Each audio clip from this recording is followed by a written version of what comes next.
Orange. Wait for green. Green. All right. All right. Hello, everybody. I'm here at the hub, myself and Dan and John. We are just after our distribution period at the hub. We're sitting here at a talk story tonight, and we're going to give you guys a little update. So, any introductory comments anyone wants to give? It's still raining. I can confirm it's been raining nonstop. It's just still raining. That's a true statement. I bet it's going to keep raining. Yeah, so that's actually more rain in the forecast, right, from when I saw some of the posts. Yeah, it looks like we're under a flash flood watch by the National Weather Service until 6 p.m. tomorrow. Yeah, 6 p.m. tomorrow. So yeah, it's going to be raining. Yeah, so that's the mainly what's going on is, our typical weather and not a whole lot of volcanic activity on the surface apart from the steam, which is maybe one of the big things to talk about as far as like how the weather has really been driving steam. So yeah, so you get the steam is just directly impacted by the amount of rain you get. When it starts raining, it's going to start steaming, and then it's going to stay steaming for a few days afterwards. And then not only that, like one thing we've noticed is when it rains and you get that heavy steam, it's hotter at the vent in terms of what you can feel. Like the emissions are hotter at the surface level, but besides that, I mean, it's been pretty consistent. I mean, it's rained so much over the past month that we've gotten to see it rain, steam, okay, less steam, more rain, and it's just this cycle that's been repeating for the past month, basically. Yeah, anything to add, John? Oh yeah, we were just talking about that. Probably what's happening is when we get all this rain and it's penetrating down into the cracks and the hot parts of the lava fields, the water vapor absorbs the heat and conducts the heat as it's carried up with the steam to the surface, so it makes it feel hotter, and of course you get the whiteouts of steam and stuff. So everybody should expect we're moving into some wet weather, maybe thunderstorms this coming weekend. We're gonna have lots of steam and people will notice the heat and things, and remember that's more environmental. It's not directly tied to any changes in the volcano. Yep, and since we're talking about it, we've measured the temperature the temperatures at the cracks in the ground that are steaming. So basically, these steam vents, we've taken some readings from them. And the thing to know about those is very consistent. It does not change much. It doesn't matter if it's raining. It doesn't matter if it's sunny. It doesn't matter if it's windy. Exposure. Doesn't matter. It's just going to be pretty consistent in terms of like raw heat. It's more about like what you actually are able to feel on your skin. There it feels different, but when you start taking the readings, yeah, they're really consistent. They change. They don't fluctuate day to day. Right. And so far, that's just that one location. Yeah, it's Malka Highway 130 is where we've been monitoring. Great. Yeah. So I think we're going to keep deploying that thing, as we can in different areas, right? Yeah. And kind of try to confirm the pattern, but we have no reason to believe that's not the case, right? Yeah. So, that's what to expect in a short term. Interaction of weather and the ground is still hot. Still going to stay hot for a long time. As far as our signals on the volcano, we can turn to that next. We can look at the tilt signals maybe first. So let's switch the camera here. Take us there. Let's show you guys the tilt signals. So here we are at the Hawaii tracker tilt page, and we've kind of cleaned it up a little bit because one of the stations was not putting up as much data. So now we have the 2-day plots from Kīlauea here at the very top. We have our 2-day plot from the summit, summer camp here at the bottom. And maybe the first thing we can point out to you guys is that today, mid-morning, looks like maybe 9 o'clock-ish or somewhere between 9 and 12. It's hard to say when a signal actually starts. We have a beginning of a deflation trend, which is flattened out, which seems to be the pattern of deflation and inflation cycles that we saw one of just last week. So let me kind of scroll down a little bit more. Here is our plot for the last week, and here's our deflation, or what presumed was a deflation-inflation event, starting here at the back of the plot. So actually, it was more than a week ago. But now we can look at the 1 month plot. So here we are now, and This is the one a little over a week ago that we're kind of referring to. Might have been was described as a first DI event by USGS, and we would suspect that's what's happening again here. Right? And what was interesting to us, we discussed this in one of the previous broadcasts, is examining any possibility of a link between, the green line at Pu'o'o, and we were saying, well, maybe we see some kind of hints of the signals. It's definitely not the same kind of pattern.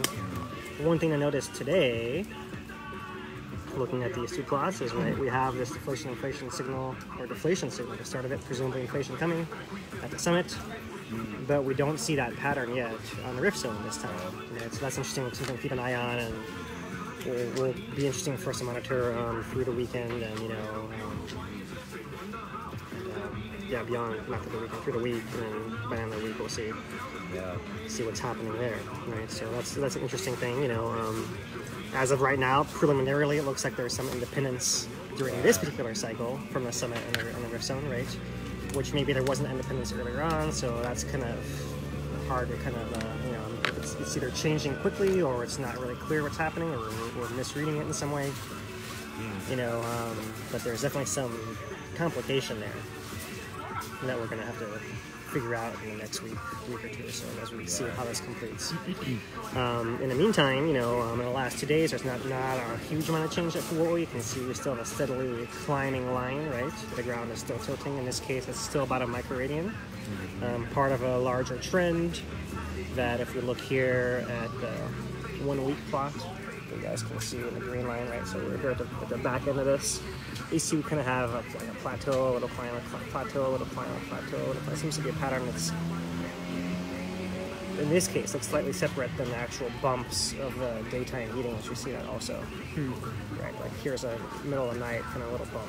Yeah, interesting. Right, so something else is happening with the pattern there, where it seems to be, I don't know, maybe it's like trying to pressurize and then giving, I don't know, it's hard to say exactly, but there's some kind of give and take in that process in some way that's kind of causing a little oscillation we're seeing. Without being able to say exactly what that is, it's interesting to see the pattern there. Yeah, interesting. Anything to add at this point, John?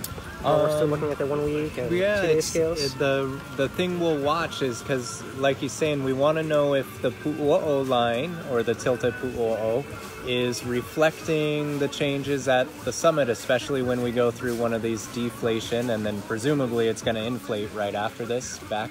So we want to see if there's a correlation, first of all, which the last one seemed to be a little bit, but then we also need to have them see how they're correlated in time. Are they happening simultaneously, or does the rift change after the summit? And so that'll tell us different things, mostly if they're connected, if they're reflecting one another. So that's what we're kind of going to be watching for, to see how they correlate in time.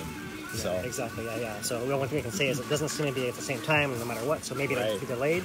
Maybe. Or maybe it'll be that wherever the source of this signal is, doesn't actually reach here, right? So interesting. I kind of think of it, I've been talking for a while, right? There's maybe not a single connection going through, right? There's probably multiple connections going through. So it's a matter of wherever the signal is coming from, reaching the rift zone and having a path through, right? No. So I don't know if it doesn't connect, that it actually shows a lack of connection entirely. Yeah. Right? I don't think we can go that far, but we could say that there's an intermittent connection, or not a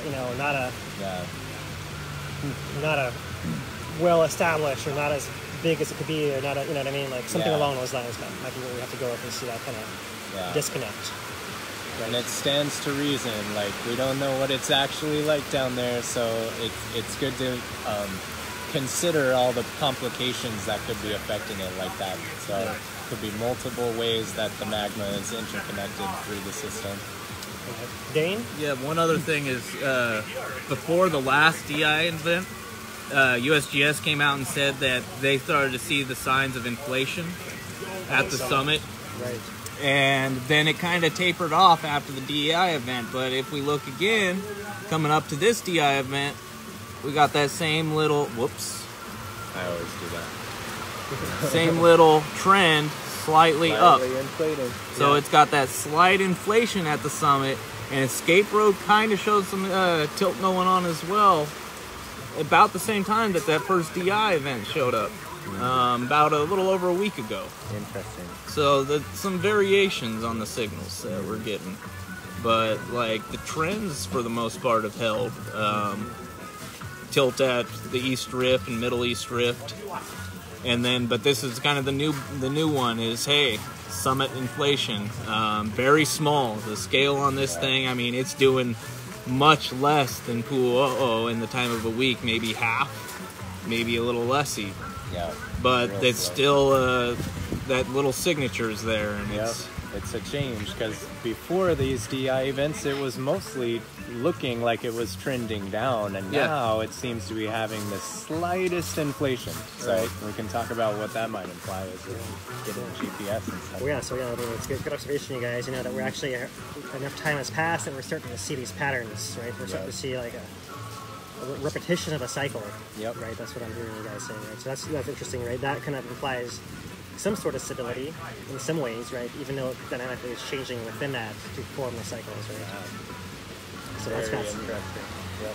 So that's the short term. Let's see, if there's anything more in the longer term. We kind of showed you the 1 month plot with the deflation. Yeah, of the summit we can before. point out what Dane was saying. So before the last deflation and then reinflation, it was kind of coming up, you can see on the blue line. Then it did the deflate, inflate, and it looks like it's coming up slightly before it's doing it again. Right. So, and interestingly, these two patterns, right, they're actually lined up across the DI event.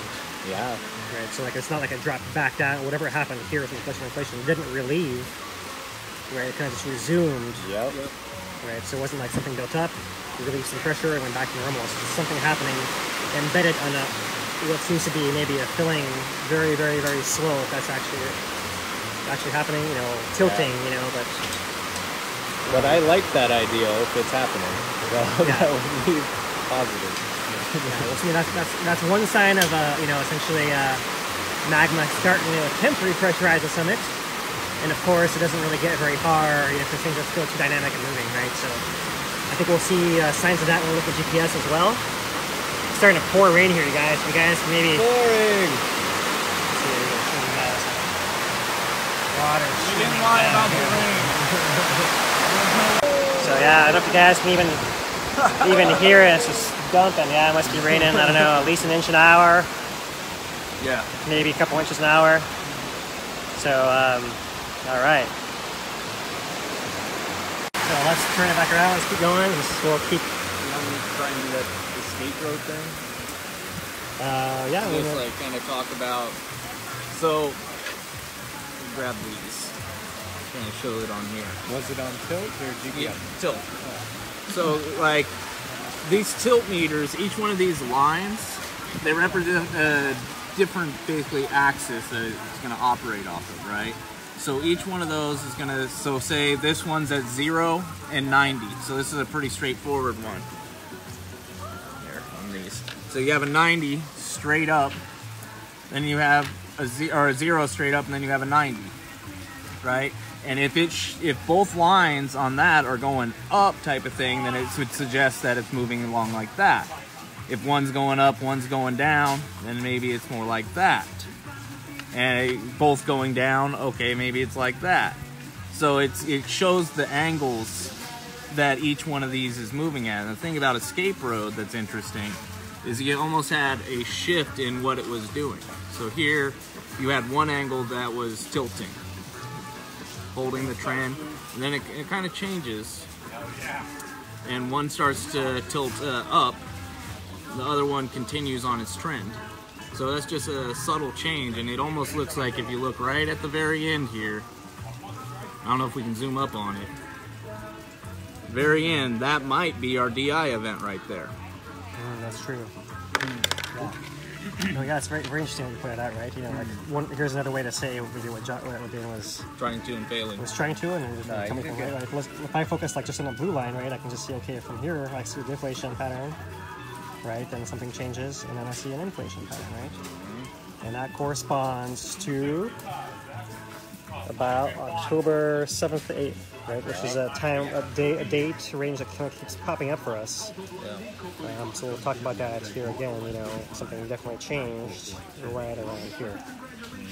Right, so, what else can we show you guys? Let's look at the pool plot. Just give it some attention for the last month. You can see that we still have that climbing pattern. The microradians keep stacking, over that long period of time. It's still not clear where that's going to lead us. So, but we're keeping an eye on that still. The one thing that certainly is what I'm looking for, and I haven't heard the signs of yet, is gas chemistry changing, gas emission volume increasing, right? That would, be the sign that I'm looking for to indicate that this is actually going to translate to some surface activity. And that's kind of what I'm still missing, I'm still looking for is how does the gas fit into all this, and I haven't heard anything about the gas. Different from there's not a lot of it, and not, what's coming out as late stage stuff. Yeah, and USGS was even able to confirm basically what we were talking about at the vents on Malka of Highway 130. There's very little to no SO2 coming out of that. They said on Saturday that there was only one small place on all of the cracks Malka up Highway 130 that was showing any SO2 at all, detectable levels. We found some sulfur deposits out in that same area, which suggested, it was surprising, and it was made me even think, well, maybe they came to this one, because it was the place we were at, John and I, we got to see a bunch of different cracks for a decent duration, and there was only that one specific spot that had any SO2 evidence at all. And the other thing about it is the trees and the vegetation around these cracks. Well, the ones in Leilani, people around would know that the SO2 just destroyed the plant life. Like, they could not handle it at all. And it wasn't a week-long process. It was in a couple of hours, wilting, dropping leaves, dying. Up above these cracks, foliage is green. It's kind of our canary in the mine for SO2. We don't have a monitor out there, but we can monitor the vegetation, and it's green right on top of the cracks. It's kind of what we got to go off of. Right. So, okay, let's finish off the tilt. The last thing to look at the tilt is the Jonica station. So this is the plot we have, and you can kind of see we basically have very close to the same plot for Jonica, slightly different in the slope here at the end maybe, right? The slope at the end, Bu'o is definitely climbing, and it's not as steeply climbing over here at Jonica. Right? So whatever is going on is tilting the ground less at Jonica than it is at Bu'o. And the Slightly. other thing about Jonica is they just adjusted the angles on that to try and make the signal a little clearer. So there is a little asterisk on that tilt just because I expect there to be some change in the angle based upon the changes that they made to the station, and in the signal at least. And I don't know, when this right in here kind of corresponds with the time, but it kind of corresponds with coming out of that DI cycle of the last one. So it's kind of a question mark for me. Well, the instrument was recording way back to there, yeah. So when they change the azimuth, they can look at a whole different data set. So that is the tilt for that time period on that azimuth. Yeah. I think of it as it's actually the same data set. They're just changing the coordinate system, right? The data is the same. You're just like breaking into different, slightly different coordinate directions. So you can actually take the data for the entire instrument's history at the different azimuth and just do a little look at it differently. Little algebra, and you could replot it all in a new coordinate system. Okay, so they did do that. I presume you would do that, right? Because why would you lose data? One of the key tenets in monitoring is going to have data continuity. Yeah. Right. So I would be very surprised if they didn't kind of replot it, right? So the plots for the past may look different than the ones we saw before, basically, because you're replotting them. Yeah. But it's basically the same data. I imagine it is, right? So, should we do our switch to GPS here? Sure. Plotting ahead. So, I wrote in our little blurb we're going to spend a little extra time on GPS today, and maybe we can talk about why we're going to do this today of all days, right? This kind of comes back to the fact that you had a chance to talk at the Leilani Community Association meeting with the USGS. So maybe you can tell us. Yeah, got a chance to talk with Tina Fey Tina Neal, and she was saying that the margin of error that we were operating off of is maybe true on a station that was recently installed, but on a lot of these stations, the vast majority of these stations, they've been they've been settled and sitting in those same spots for a very long time. So with those we can be much more precise in our determination. So before, like, we were working off of a 10 centimeter vertical margin of error. That's pretty big margin of error. But we're finding out that it's actually going to be less than a centimeter margin of error for stations that have been in the ground for a while or been settling for a while. And that's across all components? Or is that just a vertical? Or? That across all components. Across all components, less than 1 centimeter. And it would probably be a little stronger on your laterals as opposed to your verticals, but it's still much stronger than we thought. So that allows us to actually look at the data and whittle through the noise. We were expecting there to be much more noise in the signal. GPS isn't that accurate without other tricks to make it accurate, and yeah, it is that accurate apparently. Less than a centimeter, I'm told. So based upon that, we can make a lot different observations. Instead of having to discount things, we can start talking about trends that exist. Right. John, add? Good. We can trust the data. They're precision instruments. The data they're giving us is precise. And this is the data that we have to use to infer things about what the volcano might be doing. So confirmed, GPS is good. All right, so let's look at GPS. Let's look at the Hawaii tracker page. We'll scroll down. So the first few plots here in a week, not a lot of movement in the last week. We're basically going to look at the longer term patterns for that, right? So another way to say kind of, what Dan was talking about is we were looking before at the kind of wiggle within here and saying, okay, well, we can't trust a slight wiggle up or slight wiggle down, and maybe what we're saying is maybe we can believe these slight wiggles down and up, right, that are very barely pixel size in this plot. Maybe not quite to that level, but definitely a lot less than we were implying or being cautious about before, right? Right. So as far as this plot over the last, is this the 5-year plot? 1 year plot from at the summit. It looks like it's basically recently pretty flat. If anything, maybe a slight, I don't know if I believe this one pixel or another. One that's pixel still is a too little much hard for to me. see. But I'm ready to cross happy that bridge. call But there's this, real call this information. flat. So okay, so let's keep moving down. Hopefully this won't get too tedious, but we're gonna try to squeeze out some patterns for you guys here. So this is the maybe another important one. This is a distance across from north of Pu'o to south of Pu'o, right? So this is the rift zone in the Pu'o area to the best of our instrumentation, right? So kind of recapping the eruption, we're at a level here where the ground is deforming in anticipation of the big crack that's about to happen. It's kind of basically bulging as it's getting ready to rip. Then it does its big movement. It spreads apart right through here, and it kind of keeps spreading for a while, all the way past September, right, when it kind of maybe stabilizes a little bit by just before October, right, it looks like. These stipples here are, so we have July, August, September, October is like 2 months basically, right, per block, right? So our October block is basically right here, and this is right at the beginning of October. We're seeing this change from it having been flat to starting to actually move farther apart again. And then just within the last, let's call it 2 weeks, 2.5 weeks, somewhere in that range, right? 2 weeks maybe. It's actually been more flat than that, right? So it seems like it was moving faster, was kind of stabilizing, then it almost like parked itself, and it moved again, and now it's basically stopped again, right? So interesting. So that basically shows that the area to the south of the rift zone moved farther away from the area in the north, right? Which just by itself just tells us direction of the ground moving.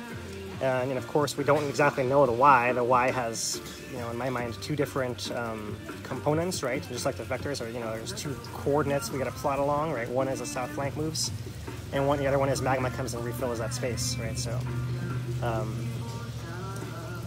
don't know exactly what's going on down there, but I think looking at these signals maybe can help us each form our own ideas of maybe what might be going on in there. So, looking here at the area of the Jacuzzi, which is a station south of the rift zone by Pu'o. So we can see here, let's look at the north component, right? The station did a big jump to the south, And since then, it's stayed basically flat, right? Maybe here at the end, a little downturning at the very, very end within the last maybe 2 weeks or so, right? That same period of time of 2 weeks ago or so, right? Maybe it's starting to move south slowly once again, right? Not as quickly as this big drop, obviously. Like a slow creep almost, right? Like a sagging in that direction, right? And that kind of corresponds to when you look at the vertical component, it's that stopped rising at the same time, right? Interesting. Is that something changing? Right. So Jonica flow, similar pattern, right? We actually have a little bit of movement to the north before the thing rips, then it rips to the south. Look, push. And then actually we have a period of it continuing moving south, and this one actually turns to the north instead of staying flat the whole time, right? The other station we talked about was flat, and then kind of a little downturn at the very end. This one actually keeps moving south before it actually hits a bottom point, and then starts moving slightly to the north again. And it's hard to see here at the very end, right? Not as convincing a change here at the very end on this particular plot, right? Not a whole lot going on there. Although on a vertical, we do see... You can see a change. We do see a little change. That's right? interesting. Right. Okay, so going through, let me kind of... So we've been talking about the stations Kīlauea and Jonica on the Lower East Rift so far, right? So let's maybe move... Let's jump Devil's Throat and go to the Middle East Rift, right? And look at kind of uhonua, which shows a kind of a similar pattern, a little bit more subdued, dropping, rising, kind of parked. More subtle change in the last couple weeks. Don't want to go through every single one of these because it's going to get tedious. But Makapui, let's see here, drops south. Actually, in this case, so this one's interesting. Right? This is the Makai Makapui. This is actually south of the rift zone. So it moves to the south, and then it actually seems to kind of be slumping back to the north, right? Until something prevents that from happening anymore. Maybe that's as far as it needed to go, just dynamically from gravity, or maybe the magma started pushing back and allowing it to actually, you know, like those are kind of competing theories that I don't know how much of each, you know, both are possible. To prevent that movement further north again and basically turn it back south, right? And here at the end, it is definitely going south. And that's true, you know, here's North Kīlauea is kind of similar. Maybe I'll just skip all the way down to one of the stations right on the actual shoreline, which is, like, for example, kind of a little cleaner data, right? So here, kind of Point, all the way on a coast, kind of west of the bend of the China craters where it reaches the ocean. You can see the ground, you know, dropped south a whole ways, you know, a huge amount, and then was kind of still slightly moving south, maybe stabilized, and then has been slightly moving again, right? So we see all the way out there, the ground is moving, right? So that's kind of what's happening in a middle rift zone, right? We see the south flank kind of moving across the board. And then the next thing we'll look at is the upper east rift zone. We're working our way back towards the summit. And I'll wrap it up soon, guys, I promise. I know this is probably a lot of data. But I want to show you guys like areas like this, Byron's Ledge Station, right? It's not just data, you're helping people learn how to look at it. It's good. Yeah, so but here so Byron's Ledge is kind of upper east rift zone, eastern summit connection, right? And we actually starting to see some of these quicker drops happening in areas up there as well, right? And that is a little concerning to us because if we start seeing dropping at an upper east rift in the eastern caldera, that may mean that the south flank movement is actually propagating its effects all the way up to the summit again. And that's the kind of thing that can begin magma going back in the area and draining from the summit once again. So that's still on the table, unfortunately, that, you know, magma from the summit could still kind of find a spot into the flank, right? Push the flank out of the way. The flank does not stop moving, basically, is what I'm trying to tell you guys with these plots. The flank is still moving. And maybe as soon as magma comes in there, it pushes it out of the way and it can't really pressurize enough, and it's just pushing the thing out of the way until it actually gets stuck. So to me, the first thing that needs to happen for us to see a big change in what's going, you know, in a future short term of disruption is that the south flank's going to stop moving to allow pressure to build back up, and then we can say, okay, is it going to come out of the rift? Does it come out of the summit? Does it come out of both? Neither one. You know, it seems to me like none of that can happen from magma pressure itself until we actually lock the rift. Now, as I said before, we've had cracking happening in induced eruptions, like it happened in 55, like it happened in beginning eruption here in 2018. So this movement on the south flank and cracking can induce eruptions, but not of the mechanism of magma feeding from the source all the way out to the surface of the ground and kind of tapping these older pockets is still very much in play. That's kind of always in play in Puna. You know, it's most likely when you have eruptions kind of propagating through and opening new cracks, right? So anyways, Byron's Ledge is showing a little drop up there. Some of the stations like Crater Rim does not show that, right? The Crater Rim, there's a slight drop here at the Crater Rim station, but not a whole lot. It's not as much in the western caldera stations where the collapse has mostly happened, right? We're seeing signals more on the east side where the collapse hasn't happened as much, right? So that's kind of what's curious to us, right? Here's a good one, Devil's Throat. There's a pretty noticeable change in trend here at the end, right? So that's similar Upper East Rift as well. So and that's the area that kind of connects the whole summit dynamic system. So you guys want to point out something in GPS data? Otherwise, I'm thinking that I feel like I've shown enough to kind of tell a pattern of it. Yeah. You know. Well, let's show the other GPS station, the new one that we got up. The 3-day one. Yeah. Okay. Well, you got it somewhere else. No worries. That works. All right. So we found a new station to put online. This one is just Malka of Highway 130. This is the closest station to the source of the eruption that we've been able to find. Now, this data is not plotted by USGS, even though it's a USGS station. This data is plotted by the University of Reno in Nevada. But it gives us a 3-day outlook, or a 3-day plot of the data that we've just seen. So this is not yesterday's data, but like a day and a half ago's data, since we're using the UTC time zone. But it gives us one of our only chances to look at some GPS near Leilani. Right. So we can't study the long-term trends, but we could see, you know, maybe some short-term deviations. Right now, I don't see anything that is convincing us different. It all looks the same. Yeah, but it does mean that USGS does have a station nearby. That's true. Yeah, absolutely. And we'll see about getting some better plots off of that one. But it's useful to have because if there were major changes, be able to see it on something like that. So, you know, can't detect any meaningful change with that plot right now, but if something really got rocking and rolling, we might be able to see it on a plot like that. So it's good to have these resources. Yeah, exactly. We never know where it's going to show up, right? Yeah. And how it's going to show up necessarily. Totally. Considering so many options, we don't necessarily know. Yep. Okay. Cool. So yeah, we'll keep an eye on that one as well. Is there anything else you guys got going on? Not talk on about? GPS. No GPS. Tilt. Anything else? Can you talk about your talk a little bit, John? Well, I was going to mention that, you know, we did a talk in Kīlauea, me and Harry Durgan on Saturday, and we did a smaller talk with a really small group on Sunday as well.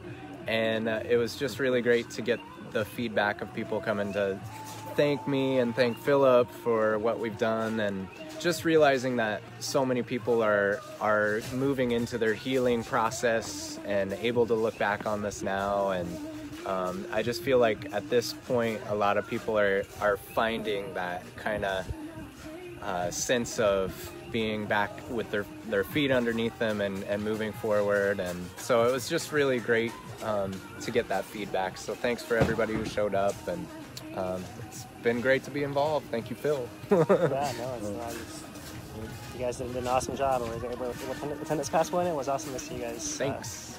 Share that with everybody in a way that they could easily understand, and you know, try to start processing it also, right?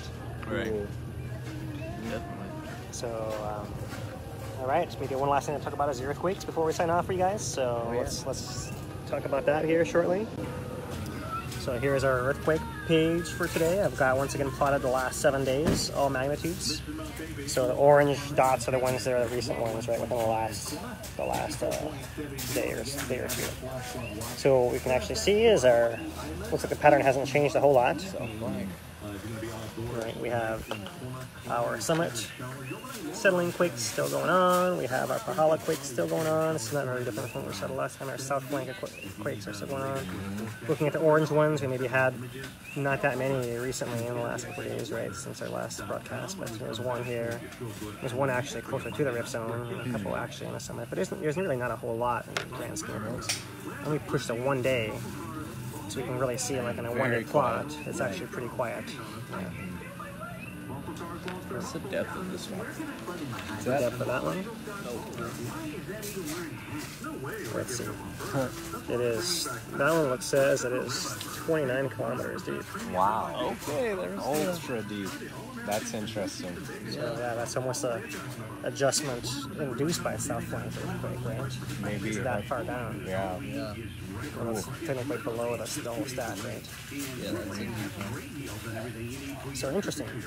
So anyways, the story is there's not a whole lot in the earthquakes as well. Actually, there's one down here, looks like, close to Kaimu. Right over there. That was right at the surface, 1.7.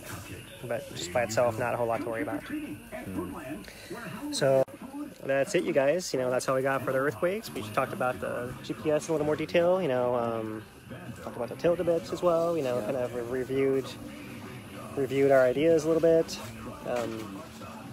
We have been studying INSAR data a little bit as well. We're not going to go into it today, but we will get into that at some point. Coming up. Interesting. Talk about what kind of things it seems like we are able to see, and some things that are not as easy to see on there, and what of the things that we can see, what's interesting to look at. Right. So we'll talk about that. We'll probably do it, talk about it when the next one comes out, when the ESU, European Space Agency, ESA. Yeah, ESA, they released their Sentinel-1 INSAR data. Once that's released and processed, then we'll probably talk about it, have something more relevant rather than going back in time and talking about 2 weeks ago. Yeah. Right. And just so everybody understands it, INSAR data that we're talking about is from satellites measuring very tiny changes in the land surface down millimeters, and it can give us an idea of the inflation, deflation, shifting of the mountain in a colorful map, but very, very small changes are available through INSAR. And we're going to be using data sets provided by European Space Agency. USGS only uses US-made data. That's just the way it works. They do look at the data from European Space Agency, but they don't publish with that data. But anyway, that's just another layer of a way that we can keep track of the changes down here. And the name of the game is that we get a forecast, an early warning if anything gets happening. So that's the goal. Maybe we'll do more of those maps next time. Right, yeah. One thing that was useful about the INSAR maps before, just kind of the premise, why it's so hard to know what's going on, is before when we were studying INSAR data, so when INSAR was developed and applied to Kīlauea, it was all during a pool eruption. We basically had the locked south flank, and everything was able to pressurize and adjust based on that. And so now we're seeing a much more complicated signal, right? And seeing as we're not actually INSAR data interpretation experts, but we'll get there. We'll have to be very careful. We do. It's neat data though. So yeah, for sure. So, but that's kind of something we're holding back as well, just a little bit for you guys. So yeah, we need to learn how to interpret it a little bit more proficiently. I've just started looking at that, and there's, like Phil said, we're in a complicated situation now, and so it's complicated data to look at. But we'll get into that next time. Right. Yeah, and kind of added to that, it's relatively a newer technique, in the grand scheme of things, right? So there's more uncertainty, of the limitations. So that's something that kind of is ongoing. Maybe sometime we can actually find an expert to interview about all those kind of details. Oh, that would be cool. Awesome. Yeah. But so there's definitely some things we need to consider with that too. So. Yeah. In any case, when something happens, we will be here. Yep. You bet. So until then, we will sign off. So thank you guys for joining us. Yeah, stay classy, Puna. Aloha.